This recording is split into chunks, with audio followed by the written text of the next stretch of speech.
daawadayaal xafiiska warqabadka telefishinka caalamiga ee Somali Channel waxa uu halkan idinkaga soo gudbinayaa barnaamij gaar ah oo ku saabsan madax banaanida saxaafadda iyo xorriyatul qowlka. waxa barnaamijkan gaarka ah ku soo qaadanaynaa munaasabad dhawaan lagu qabtay magaalada Cape Town taasoo looga hadlayay mowduucan saxaafadda. inagoo isku dayayna inaan idin soo bandhigno nuxurka ugu muhiimsan ee munaasabadani. sidaad la wada socotaan, Soomaaliya waxaa ka hana qaaday saxaafad madax bannaan oo maqal iyo muuqaal iyo qoraal isugu jirta, iyadoo wararkan ay noqdeen badeecadda loogu dalabka badan yahay Soomaalida dhexdeeda marka laga yimaado qutul duruuriga.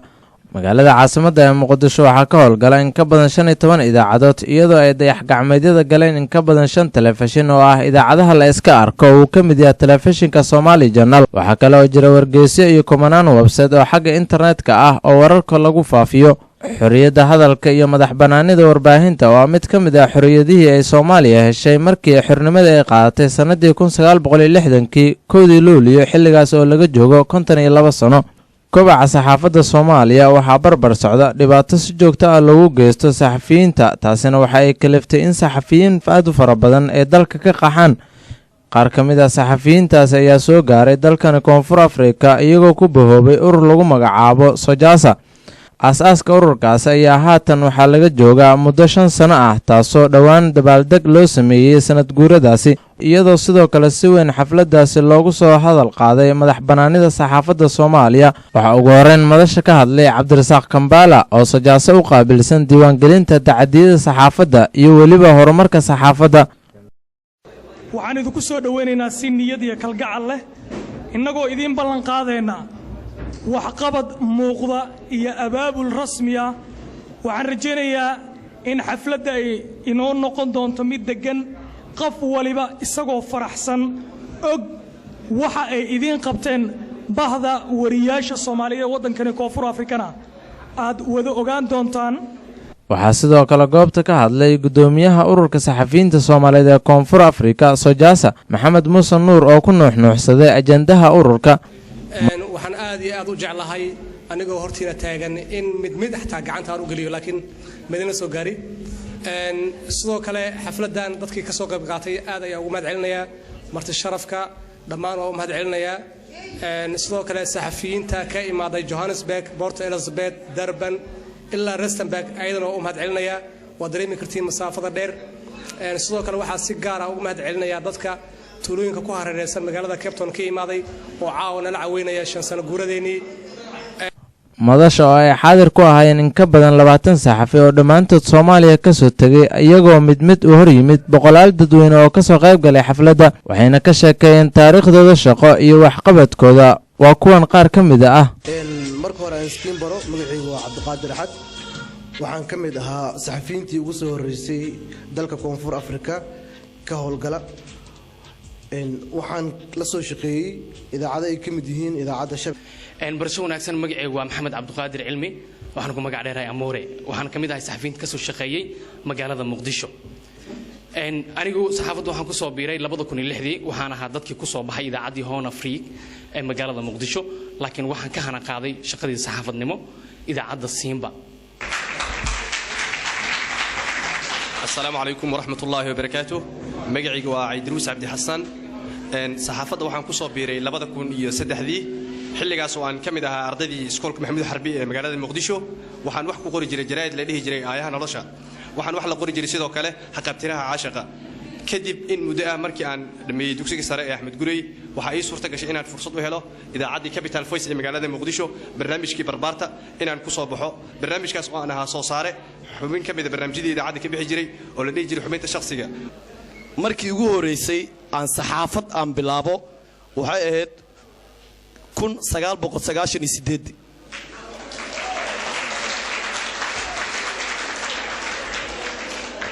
waa runtii waa markii ugu horeysay aan saxaafad bilaabo waa wax xaqiiqa. tan labaad, idaacaddii ugu horeysay oo si professional ah codkayga kaga baxo waxay ahayd raadiyo Shabeelle oo aan markaas arday ka ahaa. daqiiqadaha oo aad noogu yar waxaan shaqada saxaafadda soo bilaabay 1999kii baakay inaan hal san iga horeeyaan filayaa. dabcan waxaan ka bilaabay wargeys ka faallooda arrimaha qoyska oo la yiraahdo aayaha nolosha marka xigta magacaygu waa xasan yuusuf maxamed waxaan ku naanaseerahay shafad yare waxaan ahay wakiil radio daljir koonfur afrika u jooga bismillaahi raxmaan raxiim marka hore waxaan aad u salaamayaa kasoo qaybgalayaasha iyo mas-uuliyiinta kala duwan ee martida ku ah xafladda iyo bahda sojaasa oo aan xubin ka ahay marka xigta magac waa famos tilmaam uma baahna intii garanaysa intaan garanaynba waa cabdilaahi balwaan nabadi أنا جعل باكو مع عديراي سومالوين يهون أفريق باوسو شقين جري إمن كدلجر راديو يا رويال تي في بانكا والقلا مع السندين قضب مهم وساحة سوسيي أنا جو حال يري هذا عبد الناصر أحمد شيخ بشير صحن صح أيامكم مع عديراي هي سبضن أو أي كلمة دا كوجرتو صحن صح تقوم بدن سنك كورنا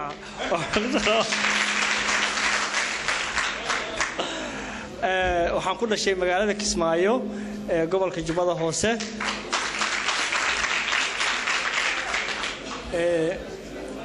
dugsigayga dhexe iyo kansaraba waxaan uga baxay Soomaaliya gaar ahaan iskuulka la yiraahdo Al-Mathal oo ka soo horjeeda dugsiga hore finta 1 Oktoobar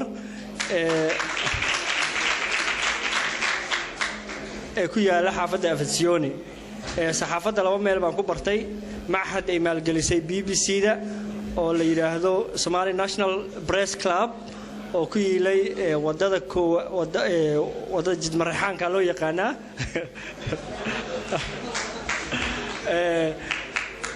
كدمنا على عمران كوبرتي كونفور أفريقيا مركان إمدنا كولج بان لبسنا صحافة أو بحي هذا نوحنا هاي جامعي صحافة جامعات كدكتي ولو أنا ضمينين وشهادة وقدم بيس قادنين filim ka hadlaya doorka saxaafadda ayaa sidoo kale goobta lagu soo bandhigay waxaanan idinka tusaynaa qayb yar oo ka mid ah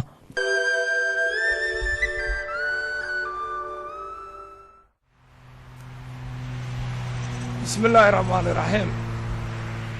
ilaahu subxaanahu wa tacaala rabbi raxmaanow irku waa feeran yahay roob la'aanana hays maxay tahay roob la'aantan iyo abaartan yaa rabbiyow ilaahu subxaanahu wa tacaala roob noo keen irku waa feeran yahay إلهي سبحانه وتعالى ربي رحمانه هذا يحيي هذا ويميت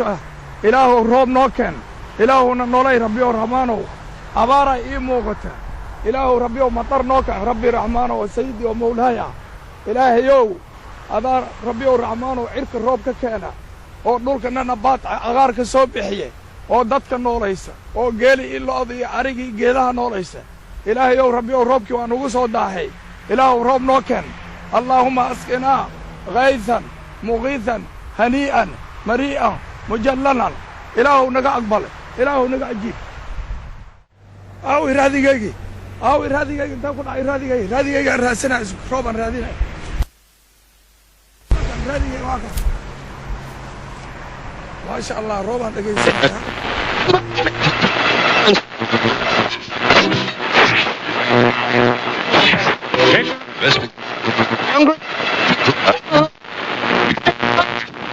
halkani waa idaacadda idaacadaha ee codka Soomaalida wararka naga soo gaaraya deegaanka Belegubadle ayaa sheegaya in roobab lixaad lihi ay ka da'een kuwaasi oo si weyn ay ugu diirsadeen dadkii iyo dunyadii halkaasi ku noolaa dadka deegaanka qaarkood oo nala hadlay ayaa sheegaya in roobab ay si weyn u biyadhigeen deegaankaasi isla markaana ay buuxiyeen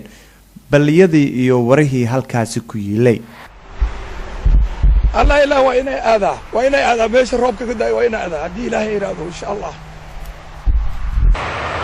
marka duruufaha nolosha ku hareereeyaan marka baaxadda dhibaatada ay ka tanbadato marka talo oo dhan ay kugu soo oodanto marka mustaqbalkaaga uu u ekaado mid mugdi ah saaxiibka kaliya ee aad u baahan tahay waa saxaafadda xogaha aad ka hesho raadiyaha ayaa kuu noqonaya sadka aad u sahayato safarka dheer waa saaxiibkaaga uu maankaaga la tashado marka xaaladuhu cakiran yihiin marti sharaf kala duwan oo munaasabada ka soo qayb gashay ayaa iyaguna hadallo ka jeediyay xafladda waxayna ku dheeraadeen doorka saxaafadda iyo kaalinta looga baahan yahay وقبل كل شيء إلهي سبحانه وعز وجل أن هدينا والحمد لله رب العالمين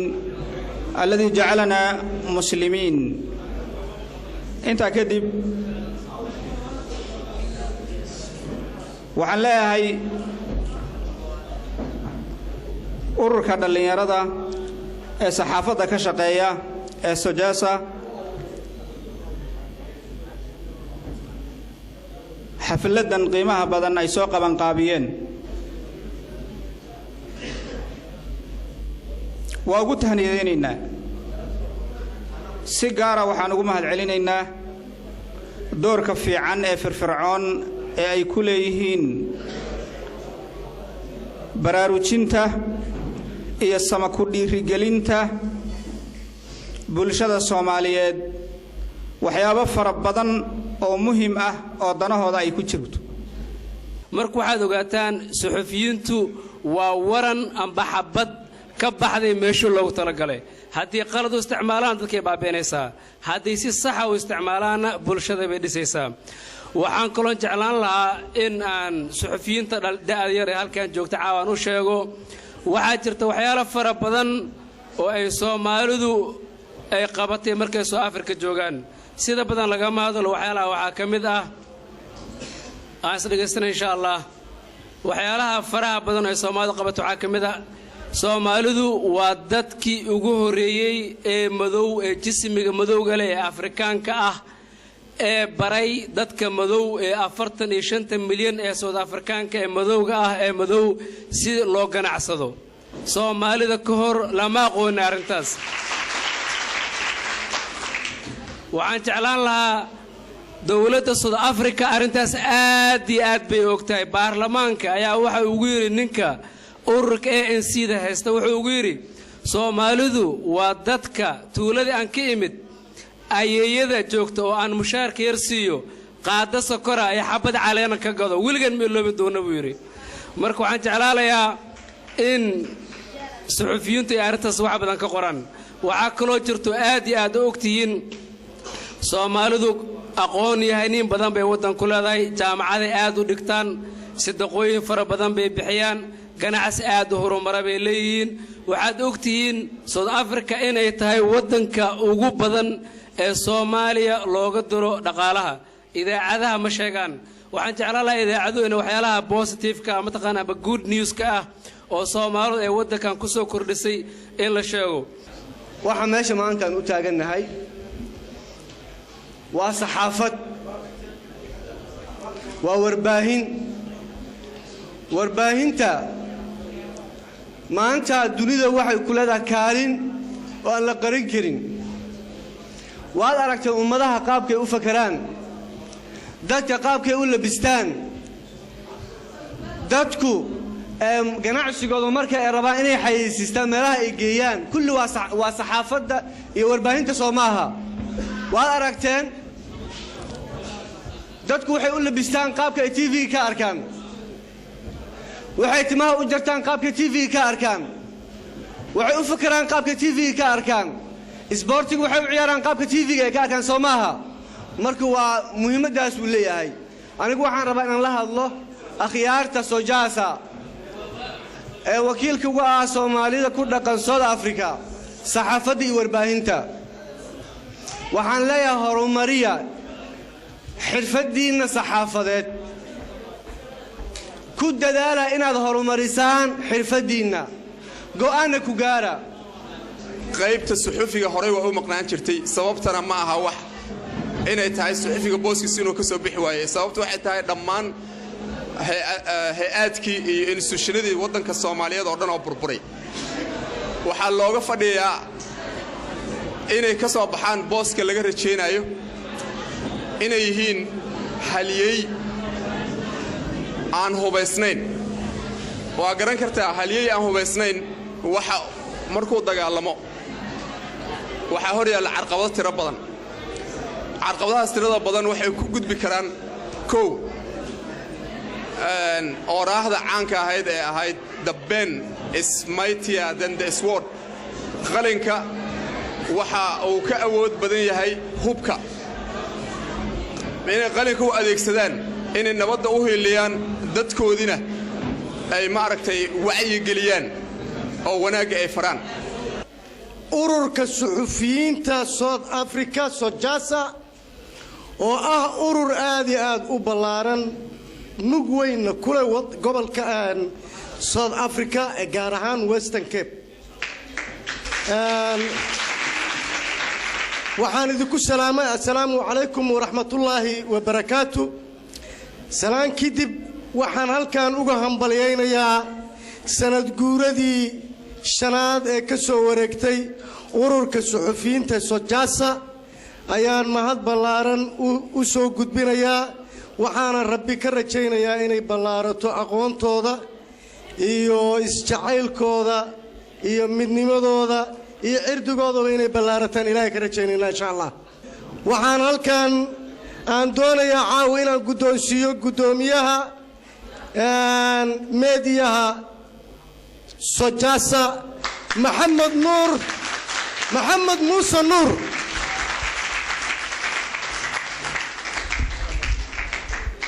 maxamed hambal yaan ku leeyahay waan kuugu soo talagalay waxaa tahay maaragtay wiil dhallinyaro ah oo u heelan inuu dadkiisa u dadaalo waxaan kaa rajaynayaa oo Sojaasa aan ka rajaynayaa ururada halkan jooga waa loo baahan yahay ururka inuu noo bato kuwa indhaha daaweeya kuwa maaragtay dhimarka daaweeya